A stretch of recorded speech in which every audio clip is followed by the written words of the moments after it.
Good evening, everyone. It is Thursday, the 15th of October, and we are less than 48 hours away from the Merseyside derby. And this is probably the most eagerly anticipated derby in recent memory.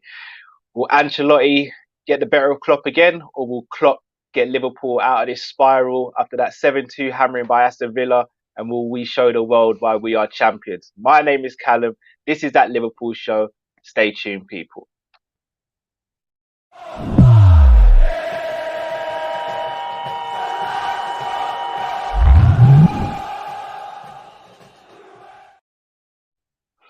How you all doing? Hope you're all well. As I said, my name is Callum. Delighted to be joined today by Stro, the one and only Stro, man like Matt from Coppish, and Grizz Khan from LFC Day Trippers. How you all doing, people? We're doing good, man. Yeah, I shouldn't speak for everyone, but I just said we're all good, man. Sorry, guys, I talked to everyone. We're all good, man. We're all blessed, man. We're blessed. We're blessed. We're blessed. We're blessed. Well, we're good now. Will we be good in 48 hours, though, people? We better be. I'll tell you that much. We better be, bro. I'll tell you that much. I'm not going to lie to you guys. This is the first Merseyside derby where I'm going into it with a bit of worry. And not to be disrespectful to Everton, but I usually don't worry for these games. I go into them thinking, yes, I know it's going to be a tough game, but I think we'll do it. This game, there's a little bit of worry there. I don't think we'll lose. I still think we'll win, but I think it's going to be a tough one. So, Grizz, I'm going to start with you. Looking at this derby, the manner in which it's happening, where Everton got 100% record so far, Liverpool coming off the back of worst defeat in recent memory.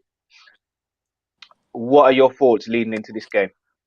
Yeah, pretty much what you said. In terms of if we're not sort of concerned or absolutely sort of no worries whatsoever, then I don't think that's normal. I don't think that's natural. I don't think that's healthy to be in, like, because that means you're like slightly above your station if you're thinking, nah, nothing. Just, we're gonna walk into it and pretend it's a home game at Anfield where we just play the reserves against them and win 4-5-1 every game. This is slightly different. And it comes, and I think the timing is a bit awkward in terms of we coming off a record defeat, them coming off 4 straight wins.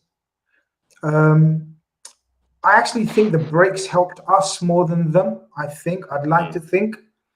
We got a chance to just settle ourselves and assess what happened and maybe not even think about it too much, because I still think it's an anomaly. I think it was a mad freak. It was a mad freak show. So maybe we don't even need to go into it too deep. Iron out a few issues, sort of defensively, high line, goalkeeper, tactically. I was more worried, but I was more worried last week than I am going into this week, if that makes sense. As I'm getting closer to the game, I'm feeling more and more confident. The more training pictures I see of Thiago and Henderson and Mane and Salah and Hendo, and I'm thinking, okay, a wounded animal and all that, and it's all coming back. And then I realize who we are, where we are, why we are. And then I think to myself, why did I fall into this trap of underestimating my own club and overestimating them boys across the road? So as I'm getting closer, I'm coming back to my senses, because listen, all of us, don't get it twisted. Aston Villa got our head spinning. So my head's been spinning for a week, right? And it's natural, right? All our heads were spinning. Like them cartoons when they got. Of course, bro. Yeah, man. It's them ones. Tom and Jerry, yeah? Tom and Jerry ones. But Matt, that was last week. But this week, I'm settled. I'm thinking, okay, we're so good in the last 2-3 years when it counts, when it matters, the big match, when every man's writing us off like they did against Chelsea and Arsenal. Yeah, do you remember after the first game? Have Liverpool got the hunger? Have Liverpool got the desire? Have Liverpool got the passion? Yeah. We're good at coming back. And again, we've been blasted, and rightly so, because that was shocking. There's no other word for it. It was shocking, but it was shock. You see, the key word there, it was a shock. It wasn't expected. We didn't see it coming. We didn't know we're playing poorly, or we haven't been playing poorly. So it was a shock. That's why it was shocking. I think we're ready for them this Saturday, man. And I'm like you. I don't think we will lose. That's all I'm going to say at the moment. Maybe by the end of the show, I'll change my opinion. But I'm saying at the moment, I don't see us losing at all. Yeah. Grizz, I'm not gonna lie to you. All that speech needed was some backing music there, bro. That was Rocky style, innit? that got the hairs on the arms going and everything, bro. Bro, the belief. Stro, let me come to you. What's your thoughts on this upcoming game? Who do you think the danger men are for Everton as well? Calvert Lewandowski at the moment. Man's just firing new for fun, man. I echo similar thoughts to yourself and obviously the Godfather, which is Grizz, which was a phenomenal speech, by the way. Like, I mean, like, I love how you came to me after him. Like, how am I meant to like go after that? What moment anyway? Completely dropped me in it. Nah, it's one of them. Whenever it's at Goodison, it's always going to be a tough game, and it's always going to be difficult, and it's the one game which I do look at and it's like that would give us some problems. I always expect us to overcome it. I mean, we've not lost to him since, 2010, when they had Arteta, Cahill and them kind of players. At Anfield, I don't think I've ever seen him pick up a victory that I can remember. Going back years, I think it was Kevin Campbell was the last time. So, yeah. But there's just something about Ancelotti which worries me. For example, you look at the signings he's made this season. He's just got his little black book out, and it's just a case of Everton are backing him, giving him the money. And I know for a fact that the next couple of transfer windows, they're going to be making a few more marquee signings. Once they get rid of that dinosaur in net, who is just awful, they will actually start to move up the table a lot more, because he's terrible, by the way. Like, crying out loud. The thing that worries me is a case of which goalkeeper will probably make the most mistakes this weekend, and that's what concerns me. So, obviously, Calvert-Lewin's a threat. Richarlison likes to think he's a threat because he's got this weird thing about Van Dijk, and he's absolutely obsessed with him, and it's just like, get out of Van Dijk's pocket first before you can try to talk madness. So, I think Rodriguez, obviously, he started the Premier League season well, and there was a lot of doubts and questions whether the physicality would be a bit too much for him and the pace of the Premier League would be a bit too much for him, but he's literally taken to it like a duck in water. I mean, phenomenal against West Brom, and from what I've seen of him and the games that I've watched, he's been different class, so he'll be a danger man. Obviously, Decore, it'll be a good battle in midfield between our midfield three and Decore, Aaron, who obviously we've seen at Napoli, he can get stuck in, so it'll be a tasty one, but yeah, I'm looking forward to it. Indeed. So, Matt, I'm going to come to you and I'm going to ask, also, apart from what you think and how you think the game's going to go, I want to ask, who do you think Everton's best acquisition has been this summer?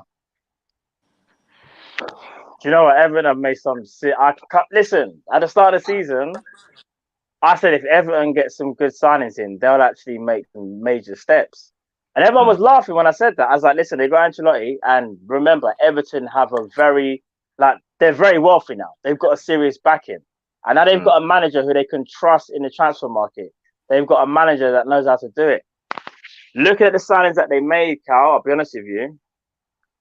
You look at, let me quickly go through the three big ones, in my opinion. Obviously, James Rodriguez, everyone knows about him. Massive World Cup in 2014, got his move to Real Madrid, didn't kind of happen. But remember, Ancelotti took it to Bayern and he kind of found a little bit of form again. Alan, who's always been an ever-present for Napoli, he's actually a solid midfielder. He's been solid. Like, let's not get twisted. Alan, in my opinion, could go to start in a lot of teams. And you got Decore as well. Decore, we've already said, like, Decore and who's the other one? Ndidi, for me, are two of the best like DMs outside of the top four, in my opinion. If they could actually go in there, maybe. Do you know what I'm trying to say? They're at that kind of similar level. So out of the three, I think what really does it for Everton though has to be James, and that's because James gives them that X factor that they've never had in midfield before. Now I know he starts out wide on the right hand side, but he doesn't stay there. He drifts in, and he's a serious creative playmaker that Everton have really missed. Everton have always had sturdy kind of midfielders, but not really someone that can really unlock a defense, bro. So it has to be James. I'm glad you mentioned that about James Rodriguez. because I wanted to ask you guys as well. Feel free, anyone, to jump in on this one. Although James starting for Everton, which again, unless something crazy happens, I presume he will start. He's going to be a threat for them. He's possibly, well, not possibly, he's their most creative player. Yeah. However, where he likes to drift infield and he's not an out and out winger and he doesn't really hug the touchline, is that an advantage for us? Because Robertson is pretty much going to have a lot of freedom on that side to go forward, knowing that it's a lot of the time it's probably going to be 2-on-1. I'll say I'll give my opinion and then let the brothers take over as well. You being a football man, you raise a very good point there, Callum, because I was thinking exactly the same thing. As Matt was saying, talking about James, I was going through the teams that they've played, and I was going through the circumstances of the games and how much space he's been afforded. So they beat Spurs, who were out of sorts. Like my Spurs fans were talking, that was the worst performance they've seen at Spurs. Like the worst performance. Think about how deep that is, right? So, Yeah. But Everton played well. Okay, but Everton played well, no problem, and they got that win. He wasn't amazing in that game, but he was good. Everton was solid, and they counter-attacked brilliantly. I think then since then they've played Brighton, West Bromwich, 10 men. Yeah. I can't think of the other team. They haven't haven't played. played. Was it 5-2? Was it 5-2? They won their last game. Yeah. Crystal Palace. Sorry. Yes, that's it. Yeah. Palace. Who are hot and cold? Let's not get twisted. Like you know, they can have their brilliant days. They can have dire days. They don't have like in between days. You know, with Palace. But they haven't played anything like us. So I hear the hype for Everton, and I agree, Matt, that those signings that you've named are solid. I mean, I think Alan was a brilliant player. I want to see him after Christmas in this league and see how his legs have held up if he's playing twice a week. And then we talk about Alan, because I think his legs will go by January. That's just my opinion. Decore is a astute signing. I'm not going to argue with the Decore one. Man's a beast in midfield. He's the one that's underrated out of all the big signings and everything. He's the one that they needed. They needed energy and legs in midfield. They've never had energy and legs for ages. So that one I like. With the James, it's going to be a different ball game, man, when he's got Mane and Robert to contend with on his side. If they're looking to control this game, they've got another thing coming. If they're looking to think James is going to come in with, let's say, Gini or Hendo playing as one of the eights, and he's going to have time to cut in against Robbo and pick out a pass with your head up, he's got a different thing coming. They're going to have to think of other ways of playing. If they think the way they've been playing, they can play against Liverpool. That's all I'm going to say. Now, if Carlo has thought of another way of playing against us, fair play to him. Because at the end of the day, let's not get twisted. He's done. He's done. Yeah, he is. He is done. No one's going to say here, oh, you know, Carlo Ancelotti, what's he done? Because you can't. People will slap you down if you say that. Yeah, because what hasn't he done? The question is, what hasn't he done? Yeah. So facts. And now he's got players that he can enforce his game plan, and his game plan's usually very conservative. He's very pragmatic. He's not an attacking coach by nature. So I think the no crowd will play into their hand, because Goodison would have been baying for blood in terms of attack. We're top of the table. X scored 7, Y scored 5, 4 against 3 against them. We should be doing it as well. I don't think he's too wily. He's too sly. He's too clever. Ancelotti will come. No way will he come gung ho with us.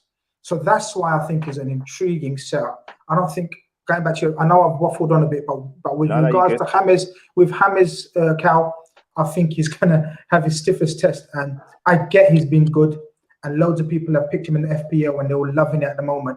But I like to judge players, teams, assessments of coaches after about 10, 15 games. So yeah, he's been brilliant, but how many players have we seen in the past have brilliant starts but then fizzle out? James Rodriguez technically is second to none, but physically he's going to get his biggest test on Saturday afternoon. Yeah, do you know what? Yeah. Sorry, Cal, I was going to say something. No, I'm going to come to you next, actually, Matt, and then I'll come to you, Stro. So one of the things you said there, apart from this one thing, I agree completely with everything you've just said. One thing where I will question a little bit is, I think there's a tendency for people to call Ancelotti pragmatic. However, if we look at some of his great teams, the Chelsea team that won the league under him was smashing teams. And I think at one stage they had the record for the most goals scored in a season. Then you also look at the AC Milan team that we came up against. Like we remember Kaka, Shevchenko, Crespo. Clarence Seedorf was a late runner into the box scoring goals as well. Plus they had goals from defence. The Real Madrid team he had, which won the La Decima, they were attacking team as well. So are we being a bit unfair, and are we sort of being a little bit naive, thinking that he's just going to be pragmatic in this game? And maybe he might actually look at this game and think, this isn't the Liverpool of last season defensively. We can get at them, especially with Calvert-Lewin being in a purple patch. What's your thoughts on that, Matt? Yeah, do you know what? That's what I kind of wanted to touch on. Even though, do you know what it is with Ancelotti, in my opinion? I just think he has a bit of both in him. He knows how to control the game. He knows how to be pragmatic in terms of what Chris was saying. I think he can do that. Where with Ancelotti, he looks at his opponent and he studies them and sees what their strengths and weaknesses are. But I just got a funny feeling in this game, and probably after seeing us obviously get absolutely destroyed, he may be feeling a bit slightly more confident, thinking, okay, we need to go at them. Because if you sit back off Liverpool and be pragmatic and maybe soak up a bit of play and try to hit them in the counter, that's not really going to work against them. Whereas if you're just at them, you might get something from them. Now, when it comes to James Rodriguez, I'll say this: I get what Grizz is saying as well. When you rate a player, you don't want to just be too early and be like, man's had 5 games or 4 games, and a certain man will just say, he's the best midfielder we've ever seen. No.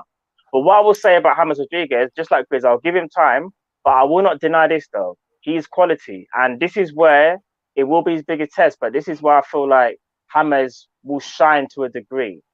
When you're that good, you create space. You're able to make space for yourself. So although I think we won't give him as many as opportunities, he will still have opportunities. He just might not get as much as he would against a lesser team. Yeah, so that's why great players make their own. You're right, absolutely. Yeah. And I just feel like this is why I feel like Klopp is going to be very mindful, Grizz, and he's going to look at James and think, all right, well, we know that's their main creative outlet. Fabinho, just have your wits about you, and whoever's on that left-hand side. That's why when I feel like for the Merseyside derby, I think he's going to go with a 3 personally. If Henderson's fit, which I think he is, on that left-hand side, I think we're gonna do squad predictions in a second. Don't go too deep. Don't go too deep. Finish your comment, bro. Let me quickly say this. Whoever's on James' side, I think is going to be slightly more defensive than the one that's on the right-hand side, and that's because of where James is. I think they're going to be very mindful. So we might see a Wijnaldum on James' side on that midfield bit. Do you get what I'm trying to say? That's what I will say for that bit anyway. Before we go to Stroll, Stroll, 1 second. Yeah, go on, bro. Just quickly back to the Ancelotti thing. Yeah, you're right, but you're right. What you said about Ancelotti and his previous teams, and especially the teams that you've mentioned, it goes without saying he had the players to do so, and he was intelligent to make his plays play accordingly. Yeah, what I should have said and what I probably meant after listening to you destroy my point. What I should have said, right? Ancelotti is smart enough to know what he's got at his disposal to approach his game. 100%. Yes, 100%. And even though he may think he's done so well so far, I can assure you guys they won't come out blazing and gung-ho against that. I can assure you that. If I'm wrong, I'm here next week and I'll say, oh my God, I was wrong. But he ain't gonna come out gung-ho, because he may have brought in those players, but then I don't think he still feels they're good enough to take us on one-on-one. That toe for toe, yeah. Fair enough. Stro, I want to ask you this. So regarding this game against Everton, is this potentially the best Everton side we've come up against since, let's say, 2010, where they last beat us, in terms of personnel and manager? Manager, definitely. I mean, just look at Ancelotti's credentials. He's won it in Italy, won it in France, won it in Spain, won it in Germany, won it in England. There's not many managers you can name that have won it in the 5 biggest leagues. Yeah. I mean, good luck trying to find anyone apart from Carlo Ancelotti. This man is a godfather. He's loved in Italy. He's absolutely idolised. He's loved in France. He's loved in wherever he goes. He's absolutely loved in. He's well respected. And when you look back at Ancelotti's teams and what he's done with in these big games, tactically he's always changed it up slightly. I would not be surprised to see a 4-4-1-1. I really wouldn't. I wouldn't be surprised to see Richarlison on the left. I wouldn't be surprised to see Rodriguez actually in the hole to kind of push our midfield back. And because the thing is, if you put Rodriguez on the right, I think Ancelotti is smarter to know what we've already mentioned, the fact that you've got Robertson and Mane. That's a nightmare for anyone, yet alone a player of James Rodriguez. Yeah. Where you're going to get the best out of him in a game like this is to just give him no freedom, put Allen and Decore behind him, turn around and go, look, they'll do your legwork. You just create the space for Calvert-Lewin. You find the pockets of space. You drift over to the left and right, give the midfielders a headache, and then you look to feed the balls down the line to Calvert-Lewin and let Calvert-Lewin hold the ball off, and then you operate off him and interlink the people in and around him. So I wouldn't be surprised if he did switch to a formation like that. But yeah, by far, this is the best Everton team I've seen in a long, long time. Apart from when they had, wasn't the best team, but difficult to break down was when they had the Mitchell brothers in midfield, Carsley and Gravison. They were a nightmare. Oh, yeah. The Mitchell brothers. No, they were a lot. They were a lot. Gravison and them, man, there, you know. Gravison is crazy. Them man running with the belly out and all sorts. The t-shirt was like half hanging off the stomach, bro. Them man, they had energy for days, strong. That's what I'm saying, man. They had Peggy in the stands, like, go on, like, give it them feeding and beer at half time. Get out of my stadium. Jaffa cakes and beer at half time.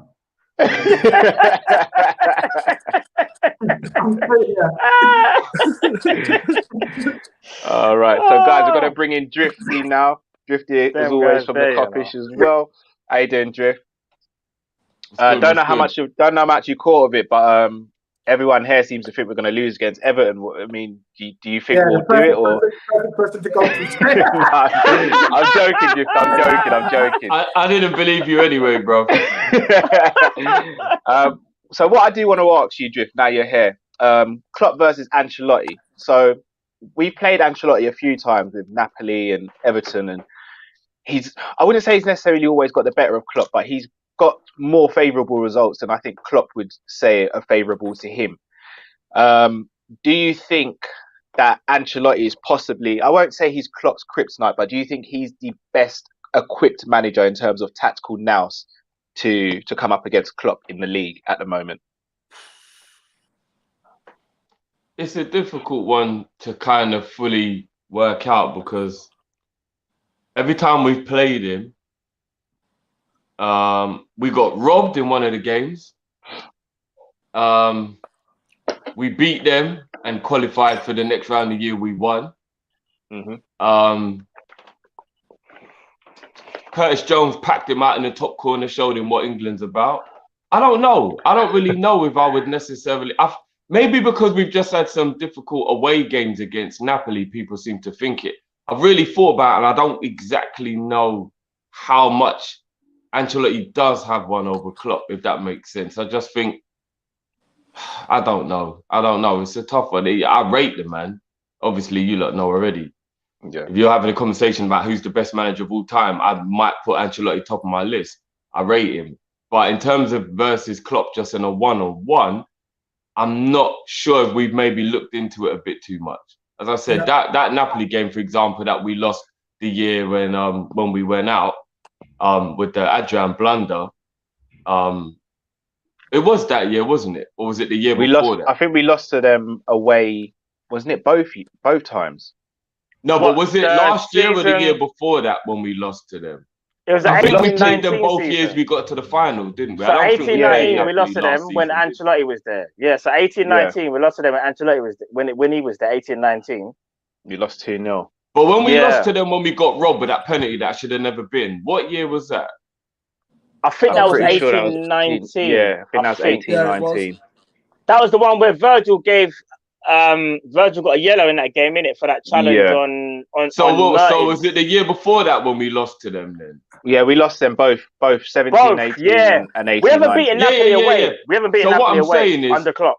What I'm saying is, I don't know whether it was just the occasion or whether it was Ancelotti, because one of the games we lost and one of the games we shouldn't have lost, that was bad decision.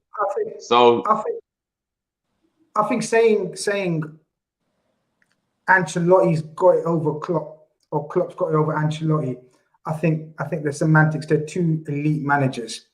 It depends on the circumstance, the game, the atmosphere, what team they've got in charge. It's difficult to say one's got something over the other, especially the games that we've discussing, because Drift is reminding us of those games, and there were so fine margins, so many fine margins, like the Robertson penalty. Do you remember? No way a penalty. Yeah.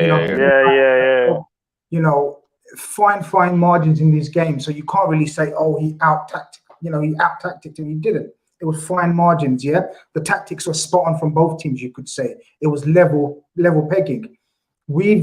I'd like to say we've beaten them when it counts. Yeah, Napoli, when our qualification depends on it. So do we suddenly say, oh, Klopp has got the better of him? Because when it counted, Napoli needed a result, Liverpool needed a result, and we won, and we got through. The one where Alisson saves in the middle. But again, that's from a Liverpool point of view. But from Napoli's point of view, you could say that amazing save right in the last second, small margins. So to say he's a kryptonite, no. To say he's a bad boy, as we've said, he's an absolute Don manager. I think we should just leave it at that. Like, he's a bad boy manager, two great coaches going at each other. He's done a fantastic job at Everton so far.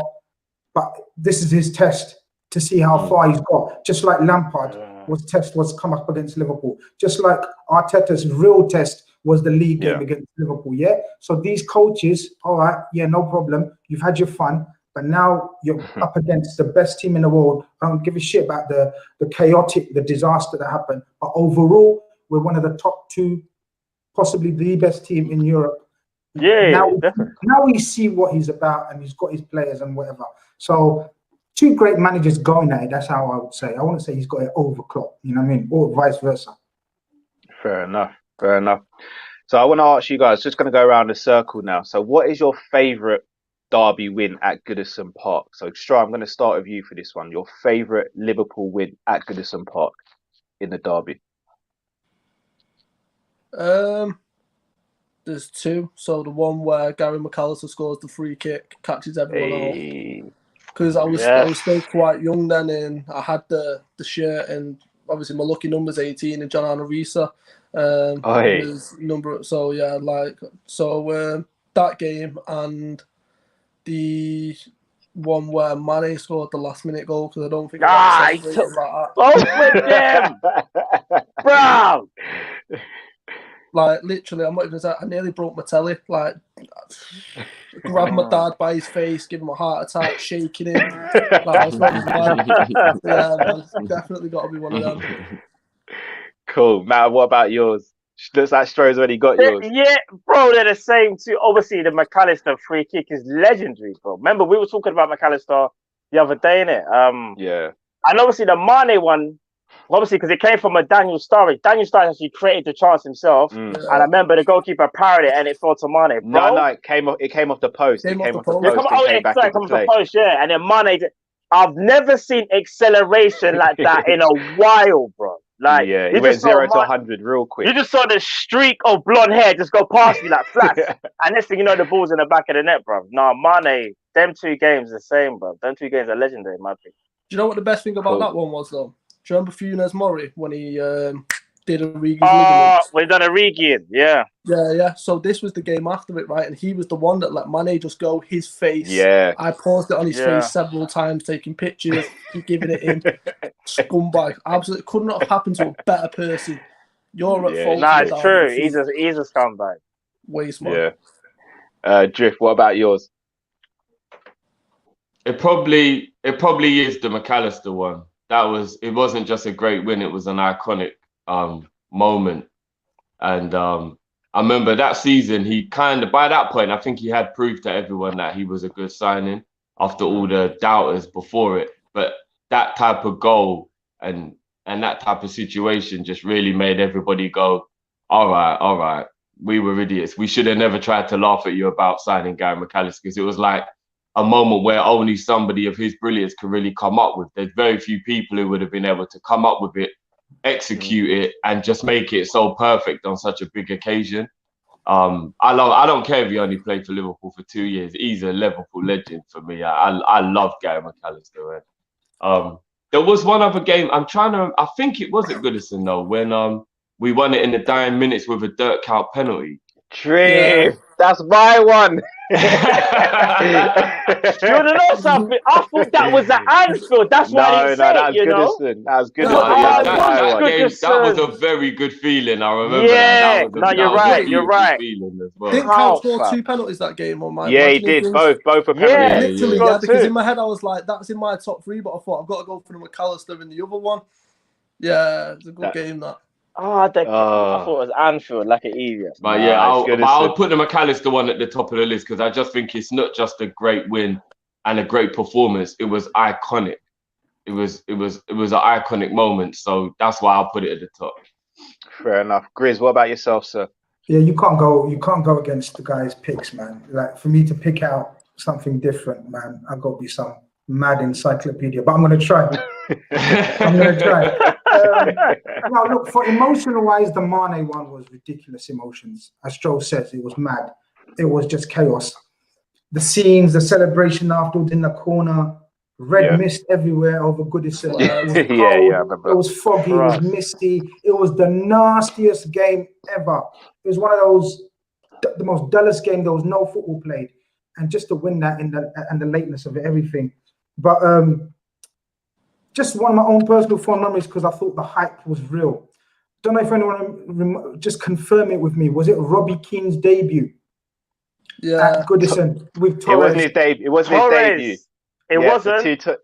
That's another one you've just taken off me now, Grizz. Yeah, the Torres, where Torres come at the back post. Yes. It was Torres, Keane, and Gerrard as our front three. Right, near enough, and Dirk doing his thing right wing, but them three just ran rampage at Everton, and I thought Robbie Keane is going to be one of those, signings that rejuvenates. Like what we had the feeling back when Collymore signed, and then Nigel Clough signed, and then all these players. What was his name? The German Karl-Heinz Riedler signed. Riedler, Karl-Heinz Riedler. I thought Robbie Keane, Torres, and Gerrard. Oh my God, the world is in trouble. But it just so happens only Everton were in trouble. But still, that was a wicked memory because that was, I think that was first or second or third game, one of the first games of the season, and the hype was unreal. Obviously, Robbie didn't have the career that he should have or could have had at Liverpool, but I remember that game. Them three was sparkling. Yeah, they were absolutely quality. Bad mind to Robbie Keane, man. I don't care. Yeah. Another game. It was personal. Another game. I don't know if you guys remember when we beat them. We were in the midst of basically Pepe Reina was on a run where he hadn't conceded a league goal, and I think it was about 8 or 9 games. Might even have been more than that.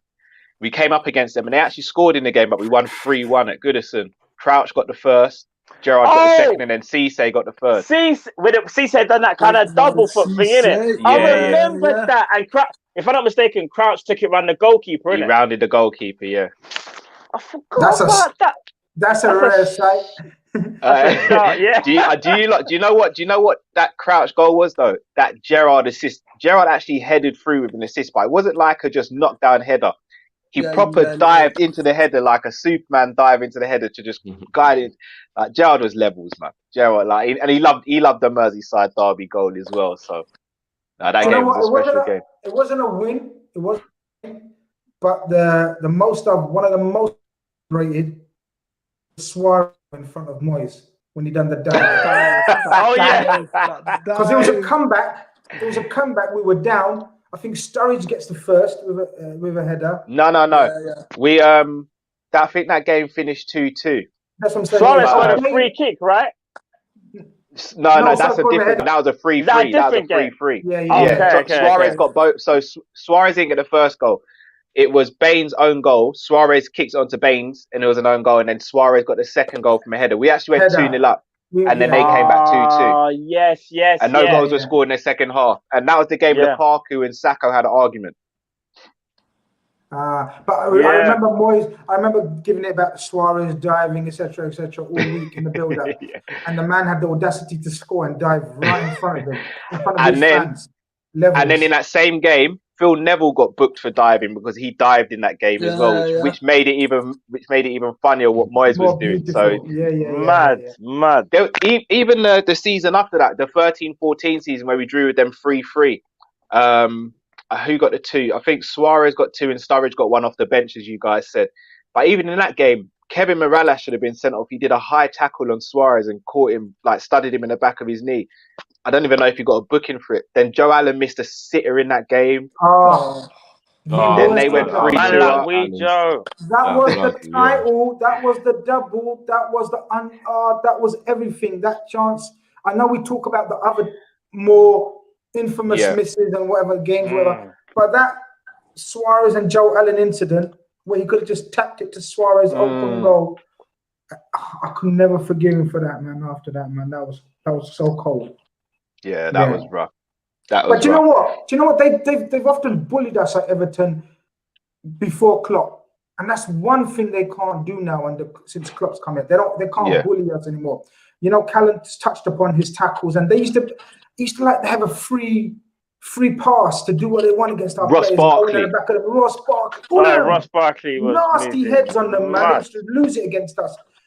And we were always the nice guys. We could never nasty it back. But this team is a different level. That's what I'm saying. Yeah. They come like Calvert. What's his name? I don't want to say his name now. Yeah, him. Yeah. Calvert Lewin, like he's been bullying defenders for fun since he's arrived on the scene. But he's gonna have some task trying to bully Virgil van Dijk and whoever's gonna play, because we're gonna be motivated in that centre back area, man. We're gonna be motivated. I'm looking forward to it now, man. We need to be motivated. You have to be. That leads me on to my next question, guys. I want to go around the circle again. Who starts with Van Dijk on Saturday afternoon? So, Matt, I'll start with you. Sorry to put you on the spot, bro. Who starts? I'll be honest with you. Who would you start? Who would I start, and then who will Klopp start? Yeah, I'll give you 2 answers. Me personally, Joe Gomez has been so iffy since we've come back, like since the start of last season. He hasn't really picked up, you know. I know he did a decent game against Chelsea, but Joe Gomez worries me a little bit. I don't know if you persist with him. I know Matt is back in training, but Matt is not going to be up to speed, so your only other option is Fabinho. Do you know what I would do? And it's a brave decision. I will go Gomez one more time. And if Gomez can't show that he's, got out of his bad form, then you drop him for the next game. But I just feel like a game like this is a time where you kind of have to back your players, isn't it? It's the Merseyside derby, one of the biggest games of the season, if not the biggest for Liverpool fans. So, and especially for the players as well, they look at this at their calendar. Joe Gomez has to be on it. But there's a part of me that still says Fabinho though, and then just play Thiago DM. Thiago can play anyway. Actually, it didn't even matter. All right, Carl. I'm gonna say Fabinho. You're avoiding it. No. I'm gonna go Fabinho. I'm gonna say Fabinho. I'm actually gonna say Fabinho. Funny enough, I'm gonna say Fabinho. Okay. Stro, who are you saying, bro? Yeah, I think he's gonna go Fabinho, because in a game like this where Everton are gonna be stubborn defensively, we're gonna need a player like Thiago to unlock a few doors. And yeah, so I do think, given Gomez's recent form, in he didn't look great for England, but then again, no defender looks great for England, but that's another matter. I think he will go for Fabinho. Drift. I disagree with Fabinho at centre back, even though he can play well there. So I'm gonna give my boy Gomez one more chance. Call it favoritism, call it whatever. You lot know already. I'm very disappointed in his form and how he's been playing, and I know he's a 10 times better player than what he's been showing. But you gonna do a Biggie Smalls drift. One more chance. Even the way you're talking about it, Drift, you sound like a disappointed dad, bro. No, I am because Gomez has let me down a lot. Recently. You're giving him one more chance. When someone's one of your favorite players, it kind of makes it hurt a little bit more when they're not performing. Do you get what I mean? And Gomez is one of my favorite players, so it makes it feel a little bit. Trust me, I know. For me, no. I know. But you know what? There's a little part of me that also feels like I'm merited in what I'm saying, because I'm still not sure if Aubameyang's been let out of his back pocket yet. So he can come up with performances. I feel like maybe it might be a motivation thing. Maybe the Villas and the Leeds he's like, no, who are these boys? But then when he plays against teams that are on a level, maybe he's like, oh yeah, I've got to be on it today. And then he switches on a bit. Because I think it is concentration and a mentality thing with Gomez. It's never talent. It's never talent. If you want to talk about talent, I don't know who has got more all-round natural ability than Gomez as a defender. He's got everything: height, pace, strength, good feet. Like, what don't he have? So it's all mentality. So I think it's about whether he's motivated and whether he's switched on, if he's stressed out. Is there he's engaged, right? Yo, maybe he should have waited until the wedding was over. You know, maybe he should have just got married in the summer holiday or something. Because, fam, if you're engaged, you're normally you gotta be happy, bro. I've had Cal, anyone who's married has told me how stressful that build-up is. Whoa, don't use my name, bro. Man didn't use a reference. Don't use my name, bro. I'm well happy, bro. That's why I'm well happy. Listen, man, just threw you under the bus. It's got nothing to do with the woman you're with. It's got nothing to do with the woman you're with. It's about venues and caterers and where you like, it's nothing to do with who you're marrying. It's about how much it costs and what you got to sort out and who's coming and whose auntie's going to sit at what table and all that madness. You know what I'm saying? Like, maybe he should have just got married in the summer holiday with a quick thing, like get engaged, get married in a month, boom, get the football back on, innit? So I don't know. I'm just trying to find reasons why this boy's fallen off, because he's too good to be playing as poor as he is. So I don't know, but I'd go with Gomez, man. Fair enough. Grizz, I'll come to you. But before I come to you, Grizz, just if anyone who knows my wife is watching, you know we're good, innit? Put that out there. Drift, are you dirty, you know? Terry. Cut that bit up and let it go Drift, you actually just pushed man in front of the bus. You know, you'll never walk alone. It's not just for me in Liverpool, it's for me and you too, babes, yeah? I go to you. Drift, we're going to speak off camera, bro. Go on, Grizz. Who you started at centre back with Virgil, bro? Yeah, you know, me and Gomez have come on this journey, yeah. Not quite like him and his fiance or you and your missus, right? But still, me and Gomez have come on this strange journey because I was very vocal. Maybe about 2 seasons ago when I said I don't think he'll have a career for Liverpool at centre back. Right, and I said that, and I was totally wrong, and I held my hands up because since I said that, he's been probably top 3 centre backs in world football, right, over those 2 years.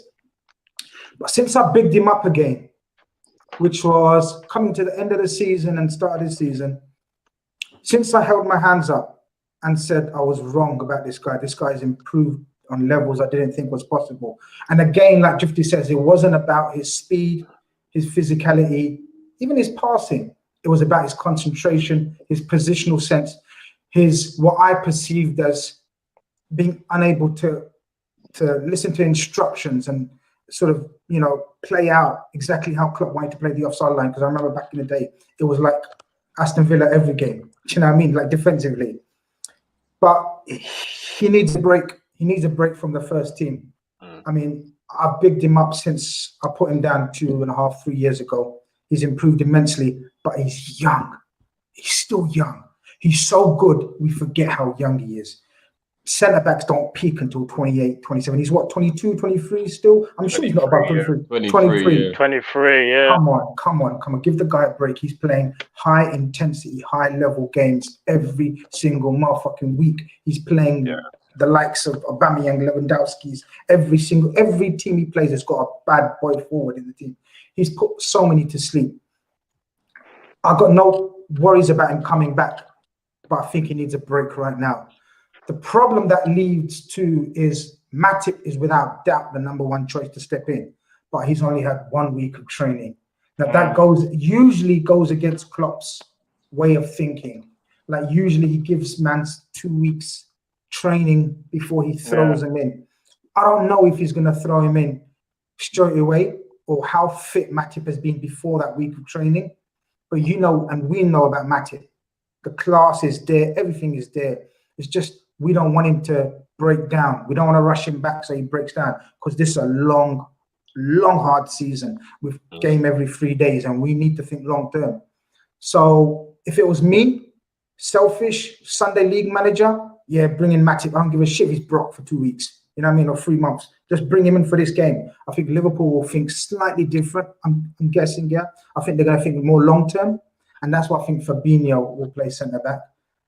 But when you look at Fabinho's record, man, people talk about, you know what I mean, him not being able to play there. But, you know, you talk about Aubameyang. Let's not forget Werner the week before. Let's not forget Lewandowski the last time he played. He's pocketed every single defender, and they didn't even look like scoring. So the only drawback about Fabinho against Calvert-Lewin is Calvert-Lewin is probably the best in the air right now. Definitely. And Matip ain't. That's the thing. I know Matip's 6 foot plus, but he's not strong. Fabinho, you mean? You mean Fabinho? You mean? Sorry. I was going to say because Matip is yeah. Sorry, you meant Fabinho, yeah. Fabinho isn't the strongest in the air. I know he's 6 foot plus. Matip would have conquered him. So Matip's height and reading of the game and Virgil would have conquered Calvert-Lewin. I still think Fabinho alongside Virgil can do a job. That's my only slight worry I'd have with Fabinho. But with Fabinho there, and especially with the impending return of our captain alongside Thiago, and then you got Naby and Gini to fight for that 3rd place. The competition is rife. The competition is enough to put Fabinho centre back for this game, and then give Gomez an extended break at the same time, Matip time to recover at the same time, and then still to have a world-class midfield of Thiago, Henderson, and then Gini or Keita. So I'd go Fabinho in this game, especially, as I said to you guys, I think they're going to let us have the ball again. And you know, when you got Virgil and Fabinho with time at the back, it should be a far easier game to control than otherwise. So I'd go Fabinho, Count. Fair enough. You know what I think we're missing here, though, you lot, yeah? I think we're missing more than what Gomez or Matip are doing. I think Virgil's the elephant in the room. And I think we're kind of glossing over it because we know he's the best in the world. But I think it's a big problem. We don't have any way that we can ever give him a break. I think we've always been worried about it from an injury point of view. But I'm even starting to realize now with the way his form has dropped off that it was more than just about if he ever got injured. We expected this man to be a robot and be switched on and be world-class 100% defender every minute of every day. And he's done it for 3 years now. 3 years. Yeah. If you really think about it, when you're a defender, the funny thing is when you're a striker, when you're a midfielder, a lot of the time how well you play is based on you. Yeah. When you're a defender, it's not necessarily based on you how well you play. It can also be about the striker. If you're playing against a striker who's absolutely sensational, sometimes it doesn't matter how good you are, he can make you look stupid. So if you do get a little bit like low on confidence, or you get a bit fatigued, or mentally you've been a bit drained or whatever, you can start to be made to look a bit stupid by the other person just getting the better of you in that game, and they normally wouldn't. And Van Dijk's looking a little bit like that now, and I feel like somebody like a Koulibaly or somebody like that coming in wasn't just to partner him, man. It was so he could have a rest. When was the last time? I've even seen Virgil having to bloody play League Cup games to guide youths through the match. Like, he must be like, ooh, my Schwarzenegger kindergarten cop out here. What? Can't I have a night off? Like, what is going on? Do you know what I mean? And I think a little bit of like complacency really has slipped into Virgil's game. And it worries me a little bit. I don't know about you lot, but it does worry me a little bit. I think you raised some good points there, Drift. The problem is, though, who can you go? As you said, Koulibaly. I mean, even if we were to go and say get someone talent-wise like a Upamecano, remember he's still really young as well. So is he even going to be able to fill that void if Virgil's on the bench? And ideally, Matip is that person to do that. If Virgil needs a break, it's Matip who should be there to just say, right, I'll play. But he's not a leader, Cal. But it's also the injuries as well. He's unfortunately not available for 50% of the time that we need him. So it's difficult. I fully get where you're coming from, and I do think he needs a break. But he's one of those players that can kind of he is almost like a machine and a robot. I mean, he played all games last season. So yeah, but it's not just physically; it's mentally taxing, man. No, I heard Drifty's point, but You know, every club wants that. Every team wants so many options that every single one of their big boys gets rested. Now, he will get rested. There will be games, you know, once Matip is fit. And that's the key, the problem, the issue. Why this is so exaggerated, the problem, is because of Matip's unavailability. Because if Matip's fully available all the time, then it's not so much an issue. Because Matip and Gomez is still, in fact, my opinion, probably the best centre-back pairing in the league. Tell me otherwise, I don't know. Matip and Gomez, I can't think of a two that's better than them. But as individuals, Grizz, yeah, yeah, I don't trust them as a partnership, though, bro. I don't trust it. Gomez. But we've never seen it, though. To be fair, there's never been no cohesion. We've seen it once. We've seen it once. That was against Leicester in the League Cup. This was years ago now. And how did that go? Season. We lost the game 2-0. But that was baby years, though. That means Gomez was how old then? Back he was then, about and Matip, 20, probably about 20. And Matip only come into the club in 2016? Yeah. 2016, yeah. Yeah. So, no, we haven't got nothing to go by. I hear that. But I don't think it's a problem going into this season, especially with, as I said, with the emergence of the strength of the midfield, which enables Fabinho, who again, I always put this example at, which Fabinho is a better centre-back than Lovren. Do we agree or do we not agree? I don't know what you guys' opinions are on that. Is Fabinho better than Lovren? I disagree. Let's go round. Let's go round first. Let's go round. What are you saying? I agree with that statement. Stro, what are you saying? Yeah, I agree. Man, I'm saying I agree with that as well. Still, what are you saying, Chris? I don't want to shade my own players, yeah. But when we played in the League Cup game, who did we play in the League Cup before Arsenal? I'm trying to remember who it was. Lincoln. Yeah, Lincoln. I saw Fabinho get done by a Lincoln striker in that game. So it happened. I've seen Lovren. We saw Lovren get done by Shrewsbury last season, bro. I'm not comparing. I'm not doing it in a Lovren comparison. I'm saying even though Fabinho's had some great games, like the Werner situation, he also got done by a Lincoln striker. So I'm still not comfortable with him at centre back. I'm not. But bro, I'm not comfortable with him at centre back. I've seen Yannick Bolasie, baptise the floor. Then baptise Lovren. Now, listen, highlights that you just don't want to see your centre back involved in. Yeah, but I've seen Lovren be our best centre back in the Champions League final. So where you up? Where you up? When we lost, we got packed. We lost because of Karius, not because of Lovren. We still lost, though, bro. We still. I get where Drift is coming from, because Lovren by trade was a centre back. Yeah, and he should be. I get that, but we forget that Fabinho by trade was started off as a defender as well, albeit a fullback. So he's got the mindset of a defender naturally, not only because of the fullback, but also the way he plays in midfield. So he's not like putting Emre Can in centre back. Do you remember? Because that was one of the worst calls you can make. Emre's a forward-thinking player, hasn't got the instinct of a defender. Fabinho has, and that's why I think.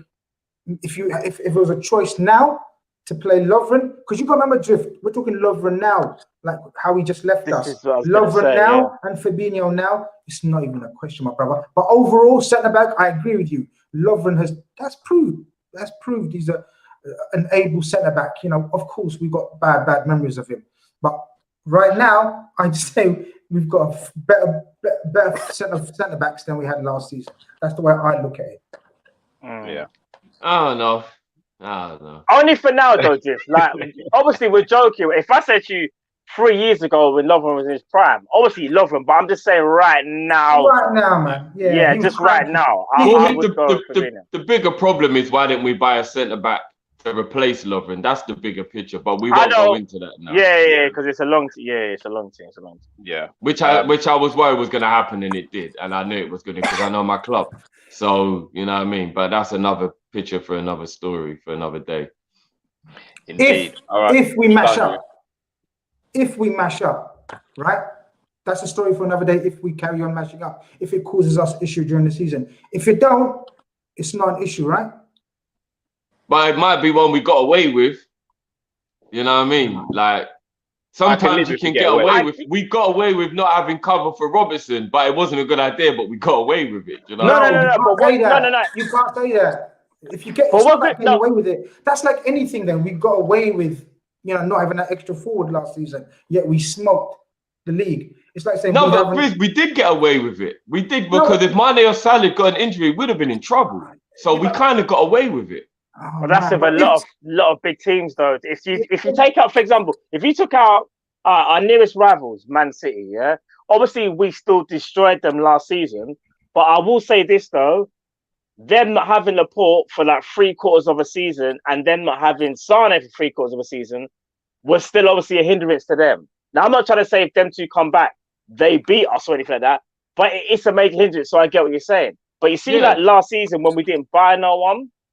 Yes, we got lucky with injuries, but I also feel like it's not like we need to go out and buy 5 people. That's what we're trying to say. It's like, we could have tweaked it and got in a few more people. We got loads of injuries. But the squad that we had was always going to. But the squad we had was always going to do damage. Just that you're right. Yeah, we got away with injuries, and injuries play a key part. Drift. You're right. You're right. They do. So I'm in between. I get what you're both saying.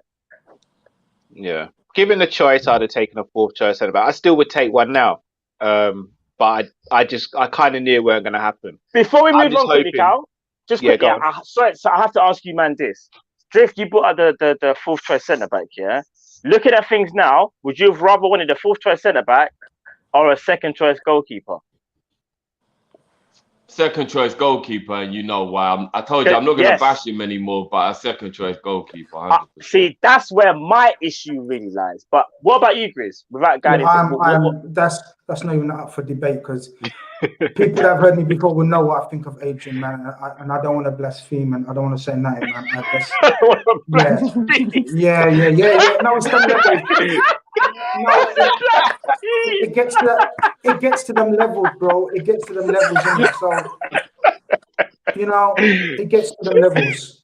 So right. You start off and you just want to say one little thing, and then your anger bubbles up inside, and then you start realizing you've been ranting for 10 minutes, and you're like, and you replay everything that he's done since he's been here, and then what happens? What really tips me over the edge is when people come back with but he was in goal for the 10 games. Bro, lockdown, when it first happened, when no one was allowed out, like proper not allowed out, I watched every game properly from last season because that's how bored I was. Same. And only because we were having arguments in a WhatsApp group, about Adrian, because people were saying, Adrian, right? And I was analysing him and I made clips of the shit he done in those 10 games. But that's the shit we got away with. That's why I brought it up.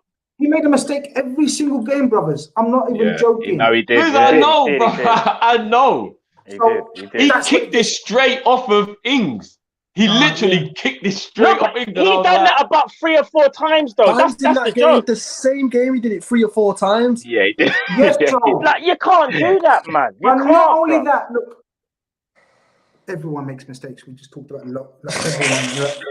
No, listen.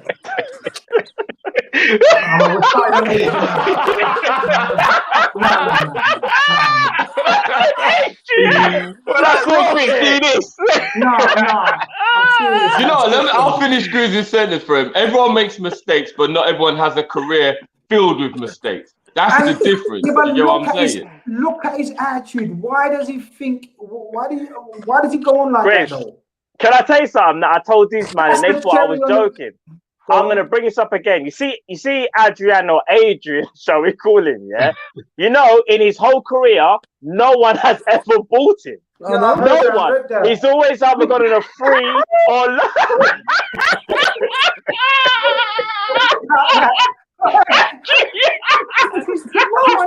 No one has paid real cash money for him. Bro, no one has looked at him and thought, this is an investment here. I want to go and do something with this player. I want to win trophies. They've all looked at him and gone, Raj, you know what? This is all we can get. Look, you man know how much I rate our recruitment system and the recruitment team, and we've made some of the baddest decisions. When I mean baddest, I mean slang for good, right? Yeah. But this is the baddest, shittest. crapper signing, possibly one of the most worst signings they've possibly made in this team, under this regime, under this committee. I'm not talking overall because people start throwing Teske and them and there and yeah. But in this regime, that's what it is. How they thought Adrian was suited to the system that we play, coming from playing for West Ham reserves, right, who play on their goal line, and they got mans like Obiang and whoever the other centre back is alongside him on the goal line, coming to play. Them man there.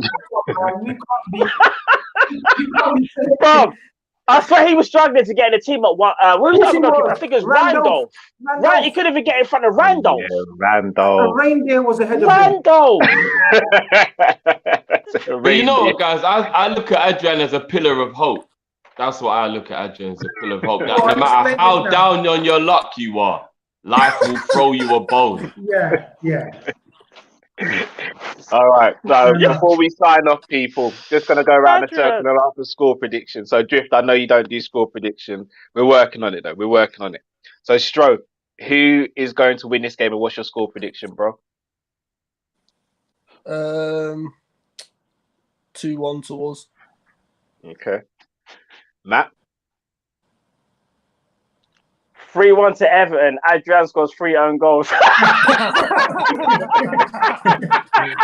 even put that in the atmosphere. Don't even put that in the atmosphere. No, I'm joking. That will go viral. Let me just clear it up. My mum was joking. Realistically, now I think we'll beat them, but it's going to be a tough one. I'm going to say 2-1. Thiago to have a masterclass. I think Calvert-Lewin may score for them. But I think Mane is going to be the decider. So I'm saying 2-1 Liverpool. Cal, you know what? Just before Grizz does his I'll go on, Drift. Go on. One thing I want to say is, you see James, yeah? I don't know if you lot spoke about James. You probably did, because I know I came in late. I don't doubt his quality. I want Everton fans to talk to me about James at the end of the season. So I've seen James go to a lot of places and flatter to deceive. I want to see what James is like at the end of the season.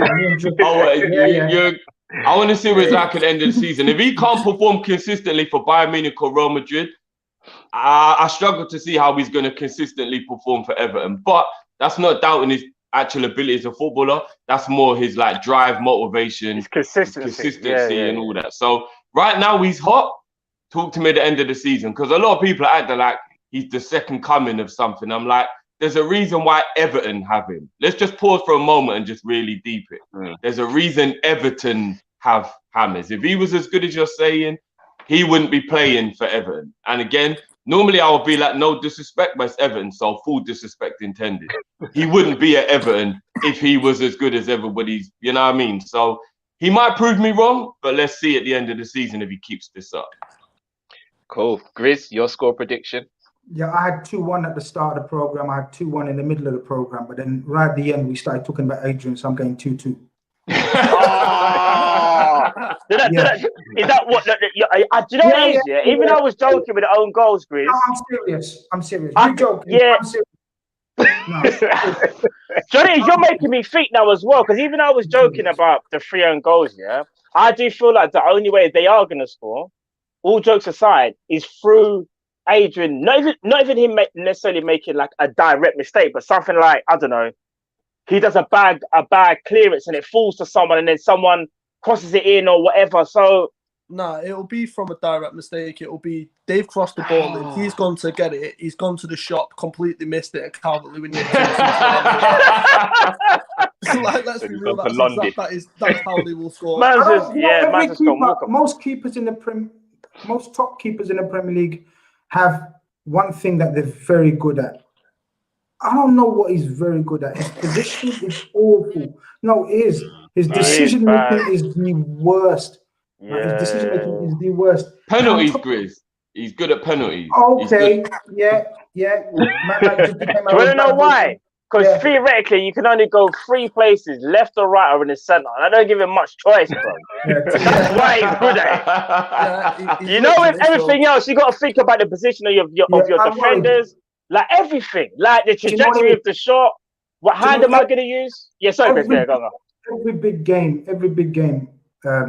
I worry about him. I said the same before the Atletico game. I was seriously, you know why I'm sweating right now? You guys can't see, but I'm sweating right now because it was giving me the same vibes. Because before the Atletico game, I was talking to my boys and I was like, we were so confident. The atmosphere, the Anfield roar. Yeah. I thought we're going to put on a show.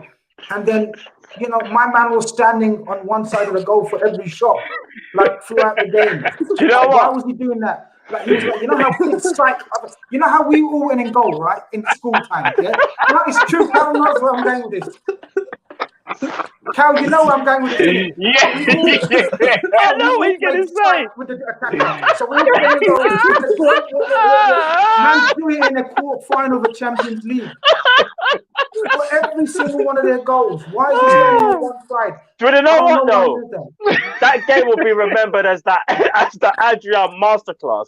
And you know something? Yeah. You see the Aston Villa game, Drift. Remember we was talking about it the other day. Remember there's some ball that come off the crossbar, and Adrian Ollie was Watkins, yeah. And he couldn't cancel with the R2 like it was program, and he just kept on going. Bro, this is what I'm saying. That was way off. Calvert-Lewin, because man went to go to the shop for a drink or something.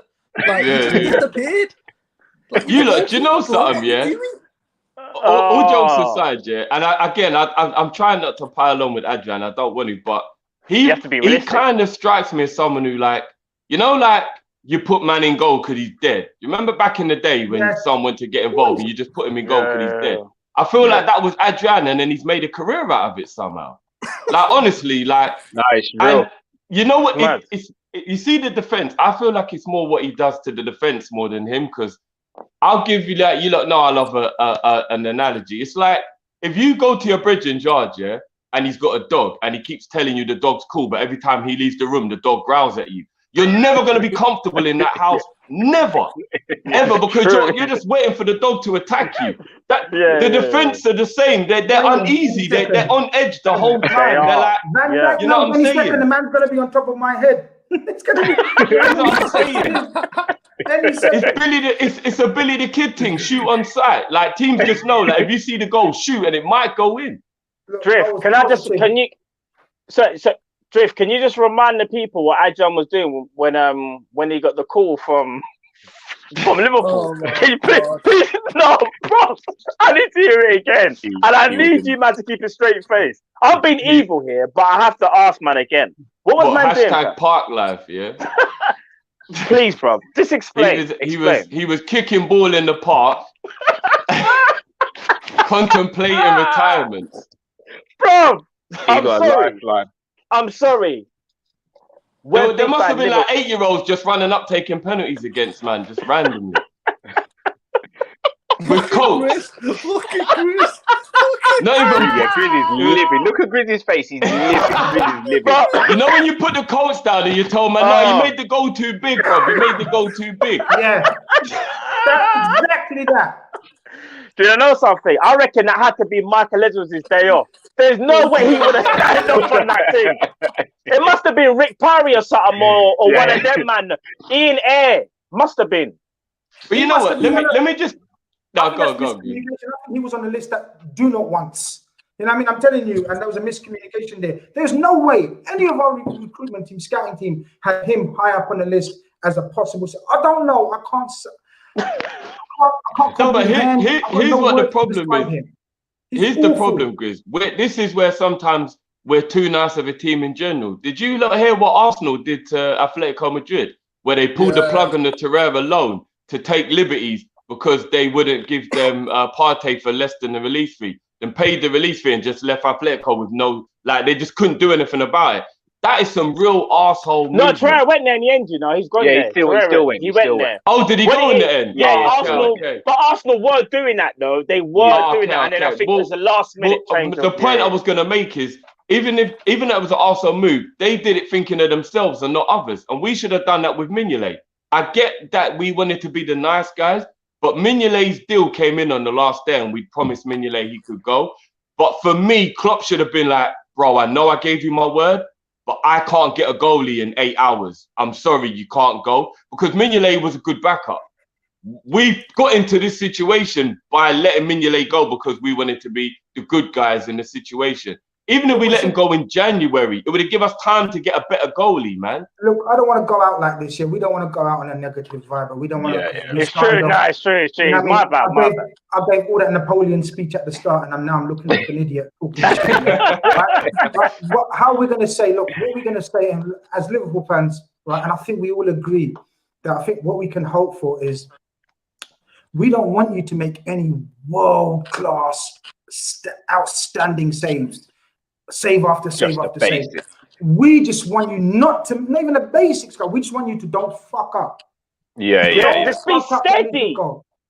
Just be steady. You know, and it's true exactly what Drifty says. You know, when we pick a player just to come and go, like, what are you doing? You're coming goal. You're not doing nothing. You're sitting there eating his dinner. You just put him in goal, and we tell him the basics. When the ball comes to you, pick it up, or you can't pick it up now, but just kick it away. That's all you got to do. Nothing else.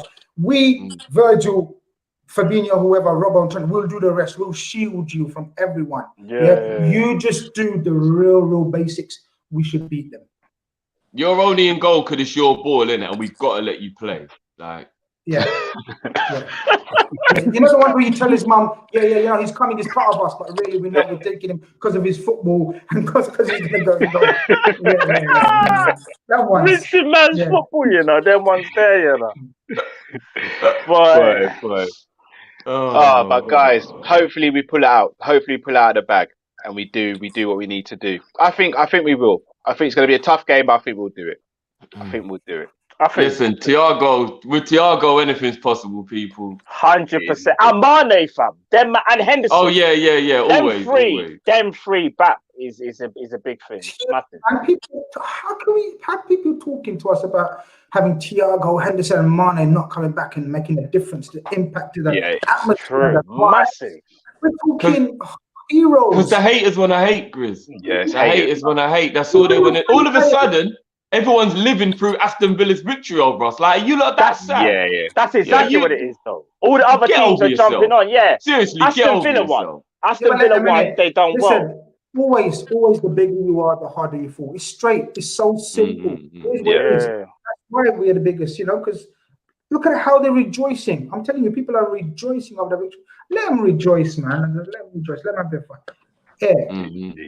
Indeed. Guys, we're going to leave it there. Got to say a massive thank you to Stro. Go and follow Stro. Go and follow his journey. Support him. Go and follow Grizz on LFC Day Trippers as well. And obviously follow Coppish as well, where me, Matt and Drifty are from. Shout out to Terry for letting us have this platform. It's about time we've got a Liverpool show in there. I know all the other channels and other teams had one, so we're here now showing them how it's done. So until next time, guys, thanks for joining us, and we'll speak to you guys next week. See you soon, people. Take care. Peace.